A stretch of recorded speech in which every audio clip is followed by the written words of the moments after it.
We're picking up some spooky vibes. Here's a look at the new Spirit Halloween Ghostbusters PKE meter.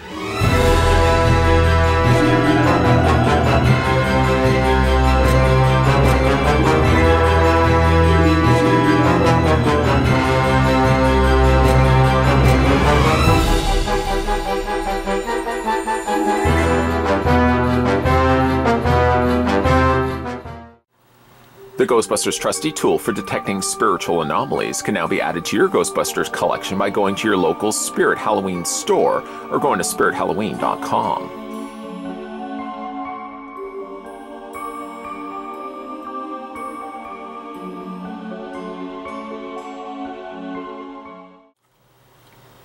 We're going to be looking at another Ghostbusters ghastly gadget. But before we do that, you know what we normally do. You know what we do. We're going to stop the Ultra Mesotron 5000, and we're going to figure out how big this is. If you're interested in picking this one up for yourself, from the end of the handle, this part right here, to the top, right above its little view screen there, the PKE meter lengthwise is rather impressively 10.5 inches. That's not bad. That's not bad at all. And that in centimeters, there we go, 26.8 centimeters in length.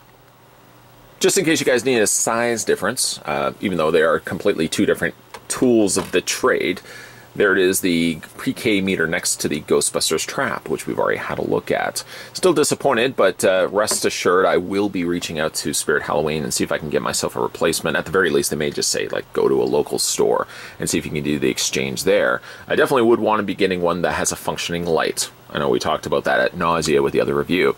One thing actually I wanted to show you while we have both things in frame is I want to show you the battery compartment. I didn't really show you that for the Ghost Trap. Here with the PKE meter, it stores 2 AAA batteries. Luckily, they already include the batteries, so you don't need those right off the bat as soon as you get these home. Just unscrew the little screw compartment here, and then just open that up. Yeah, 2 AAA batteries. For the Ghostbusters Trap, actually, and I feel bad that I never even mentioned it in the review, there's a screw right there.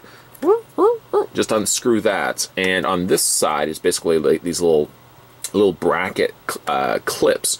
So you really only have to unscrew the one side. You take that off, and there's 2 AA batteries inside. So both of these don't really take a lot of battery juice, which is good. The PKE meter, though, like I said, of the 2, I usually have to shop for AAA batteries. It's not something I regularly have in the house, but most definitely I always have AA batteries. So coming to replace those shouldn't be a problem whatsoever. So having a look at the PKE meter in all of its glory, I want to again remind you guys that you can currently pick this one up over at Spirit Halloween's store for $34.99. For $34.99, I think what you're getting is a pretty bang-on replica from the one that was actually in the film. Sticklers to detail, of course, could pinpoint, yes, maybe it doesn't look this way, it's maybe a different shape, slightly a little bit more oblong, or maybe has some additional paint details, but I don't think those would be likely the people also be picking up a PK meter for $34.99. They're probably either building one themselves or they're going through various different, actual companies that make mass-produced replicas, and they're probably going to be paying a little bit more for it. For $34.99, I'm pretty happy with how this one turned out. It's light, but it still has a bit of weight to it. Does that make any sense? Like here, it feels like there's a little bit more weight. Likely it's because of all the electronics inside the top, the cavity here. And then you've got the battery compartment here. Don't suspect there's much happening here other than just the wires from the battery compartment to the electronics side of things. You've got your buttons on either side. Be careful not to trigger those. Few buttons located down below in red. Green, red, and yellow buttons located up on top, and then you've got your green screen, which will have your little blips of light moving across. On the side, you've got the extendable antennas done in silver, a belt clip that you can clip this onto your belt if you want to be going out for ghost busting some ghosts for Halloween trick-or-treating, or if you really just want to cosplay as a Ghostbuster, an ideal replica for that. And then you'll have some lights that are going to be sequencing themselves, moving across the chain of command as, again, everything's going to be going on. A couple little things you want to be careful of is these buttons right here. I don't know if it's just the fact that I grew up in the 80s, but anytime that there is a button feeling like it's sticking out like this, I want to press it. And the instructions, there were no instructions, so you can imagine how vague that would have been. I almost even expected that I could press these and it would do different sound effects. What it didn't do was give me sound effects. What it did do, though, was it pushed these red buttons in, basically just lodging them underneath the grill here. I was worried that I was almost even going to have to stop what I was doing, unscrew everything, take this off, and pop those back out like really obnoxious pimples. But what I ended up just doing was shaking it. Eventually these settled back out, and I learned my lesson well that I wasn't going to press those back in again. So you don't want to press these. They don't do anything other than just having a light behind them, and you certainly don't want to press these ones in either, because again, it's just the same idea. You got lights projecting behind it.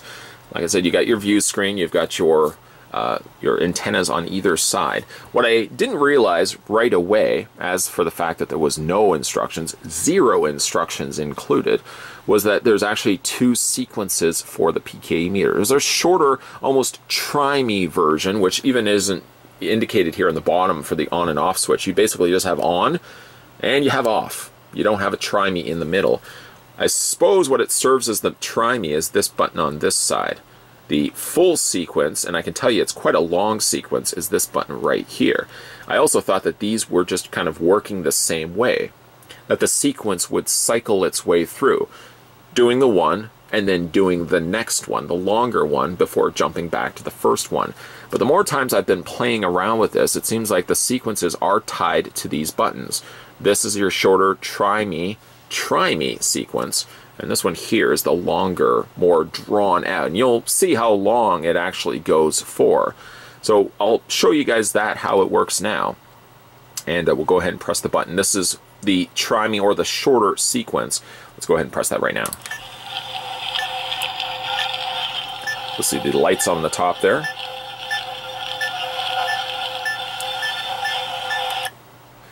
One thing I've noticed, though, and I don't want to be too much the stickler for details, because after all, if you wanted to get something a little bit more elaborate, you could spend the 2 to 3 times more price point to get the Matty Collector version of this. But I noticed like the lights don't follow the sequence. They may jump from here to here to here to here, for example, and the same on either side. They're also not timed to one another, so the lights will be not moving in the same order or the same speed on either side. They'll sort of just kind of jump amongst themselves. It's a small little nitpick, but again, I have to remind myself that this is a $35 replica, so I'm not going to be overly stickling for details like that. You also saw the little blips moving across the screen. If you felt like you didn't get nearly enough because this reviewer didn't show you enough, then you can move yourself over to this territory right here. This would be the second longer button sequence, and you'll see exactly how long that is. The sound I do like is that it's coming out from the front.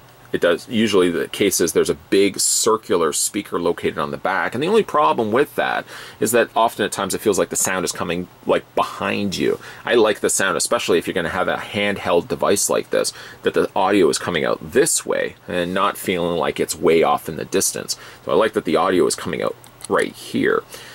Okay, so we'll go ahead and press the longer sequence, and when I say longer, you will see exactly what I mean. It'll start small, as if it was the first time around, almost as if it's trying to detect something.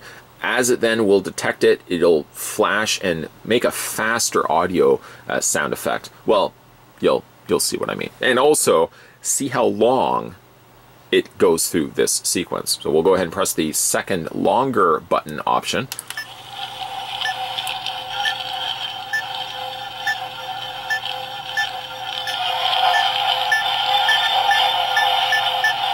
Seems as if it's now pinpointing, finding itself a ghost. The audio effect is coming out from the speaker there, as I was mentioning.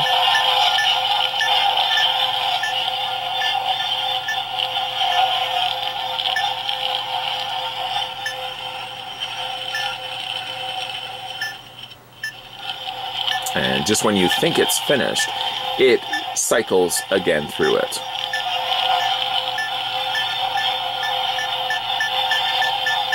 Now, I know what you're thinking. That seems long. But one benefit, though, to it, there's the buttons, there's the lights flashing across the screen. I feel like a ghost is nearby. I hope it's not behind me right now. Let's not continue that thought.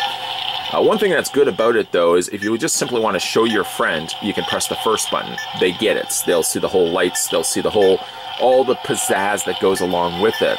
If you do want to cosplay with this, though, and if you want to, like, walk around somewhere where this is doing something for a long period of time, you can then press this button right here. And let me just remind you, as I'm sure your eyes and your ears are not playing tricks on you, it is still going. One way around it, I'm sure, is that you could simply just turn this off. I've done that before when I didn't think this was ever going to stop. The buttons don't turn it off, so you basically just have to run its course. Turning this off sure turns off the audio. There we go. But it will actually also stop and freeze the antennas in place. I didn't turn it off just then. It finally finished what it needed to do, and then it was finally, you know, it was all finished. But like I said, if you are using this for cosplaying, if you're walking around a convention, for example, if you really want to kind of get into the Ghostbusters feel and you're going out detecting ghosts with your friends, most definitely you can press this button right here. But just know, the only way really to get around the idea of it finally turning off is either you just wait it out, or you could turn this off. But then you will also have these completely stuck straight out, which is also probably maybe something that you want to do as well. You don't want the sound effects. Maybe you don't even want the light up options. You just want the antennas out. So you could trigger it, turn it off, and then you would simply just have the antennas already sticking out. Like I said, it's a good enough replica. I feel like it's almost even a little bit closer to what the Ghost Trap actually was. It feels like it's something that could exist in the real movie Ghostbusters universe. And like I said, it's only $34. Well, to be exact, it's $34.99. And really, you can't beat that for a replica looking like this. Pieces like this are proof that you can enjoy your fandom while still on a budget. Yeah, so you could have spent exorbitant amounts of money picking up as close as you possibly can to screen-used props. But again, along with that, your wallet's going to be pretty much unhappy with you for the rest of the day. Matty Collector also was an option available at one point to get close enough replicas to the ones they used in the film. The Ghost Trap, the PKE meter, the Ecto goggles, and even the Proton wand were all things that were available on Matty Collector's website at one point. Unfortunately, with being the case that they no longer do those things for Ghostbusters, it means if you want to pick up those replicas, you have to go to places like eBay. The Ghost Trap is next to impossible to find, for example, and the few times that I have seen it on eBay, I kid you not, the prices are about $500 to $600. The PKE meter seems to be the easier to find one, but still, you're probably expecting to pay about $150 to $200. I'm more than happy to walk into a Spirit Halloween store, even though, sadly, my Spirit Halloween didn't actually have any of the Ghostbusters stuff, but I could easily go online, pick up the PK meter for a very reasonable $34.99, and I think it looks just as good as the Matty Collector version. Maybe the sequence of the lights isn't as accurate, but for what it is, I'm pretty happy to add this one to my Ghostbusters collection and call it a day. Like I said, if you guys are interested in picking up this one, the Ghost Trap, or various slew of spectral entity gadgets, Spirit Halloween also has it available on their website, spirithalloween.com. I'm not sponsored by Spirit Halloween. I'm just saying that that's the place where I managed to pick it up. Ideally, like I said, I would love to have gone into a store, saw these for the first time there, and my eyes would have they would have exploded in joy. Sadly, that wasn't the case. My Spirit Halloween, the one that's in my area, seems a little bit smaller than the one there was last year. And maybe as a result of it, some of the offerings that they have online just simply wasn't in the store. Either way, though, if you manage to pick up the Spirit Halloween Ghostbusters PKE meter, let me know in the comment section down below what you guys think of it. I did notice, though, and I mentioned it here in Final Looks for the Ghost Trap, that it actually says the Classic. I'm wondering what that means, whether maybe it's going to be a precursor to the fact that we're going to be getting the female Ghostbuster gadgets at some point, or maybe that might also be a precursor to the fact that we're going to be getting ourselves real Ghostbusters stuff, and that would really excite me if that was the case. Either way, though, I'm very happy that I was able to pick up the PK meter. A little disappointed still the fact that the Ghost Trap didn't have the light-up red lights, but still that's going to be something I'm going to look into, and if I can hopefully get that resolved, a follow-up video of that will follow. Either way, ghouls and ghosts of this channel, Hopefully you guys are enjoying the spooky spot so far for 2019. Like I said, there's going to be a whole bunch of cool stuff coming your way. I don't even want to tell you what it is because I don't want to spoil the ghoulish surprise. But make sure you hit that subscribe button down below. Swing next door. There's something spiritual happening next door. And turn on that bell notification so that when future videos are coming onto this channel, more spooky related videos are coming onto this channel, you'll never miss out. Thanks for watching, guys, and I'll see you guys next time.